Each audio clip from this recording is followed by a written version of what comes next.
Well, I think it's a human error, ano? Kasi unless there's really something wrong with the vehicle, makikita naman natin hindi naman siya yung sudden unintentional acceleration, no? Mm. So wala tayong nakitang usok sa hulihan na will indicate na sobra yung acceleration niya. I think it's just a matter of miss or yung operational ng vehicle. There's something wrong with how he operated the vehicle. Maybe it's about the gears, maybe it's about the stepping on the accelerator than the braking. So there are many factors that we need to look into. Mm. Siguro check this investigation kung Mm. what's wrong with the vehicle. But if there's nothing wrong with the vehicle, then we can conclude na it's really human error. Mm. Base sa experience mo sa traffic, ano yung reason bakit naaapakan nila yung accelerator instead of the brake? Ba't nakakaganon?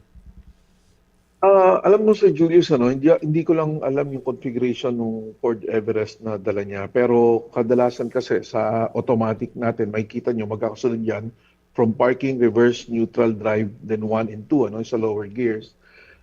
Meron kasi pag lalong-lalo na kung baguhan ka sa pagdadrive ng automatic, ang kadalasan ng mali dyan, hindi nila, they're not checking kung nasang gear na sila, no? Kadalasan pag binaba nila, akala nila nasa drive na pero nasa neutral pa. Mm. And then they will start stepping on the accelerator. Oo. Then makikita nila hindi umaandar yung sasakyan. Mm. Instead of releasing the accelerator, nakatapak pa sila sa accelerator and then they will shift it to drive. Okay. Minsan kumakagat po yan. Pag nag-shift yan ng drive, automatic po magkakatapult din po yan.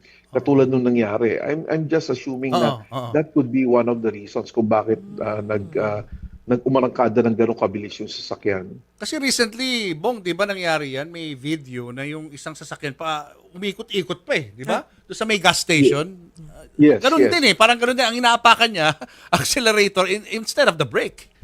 Yes, and of course, yung mishandling also ng handbrakes, ibig sabihin, binababa na nila yung handbrake even before na mag-ano pa yung sasakyan nila, no? So, kung naka-handbrake yan, it wouldn't be the same result, ano?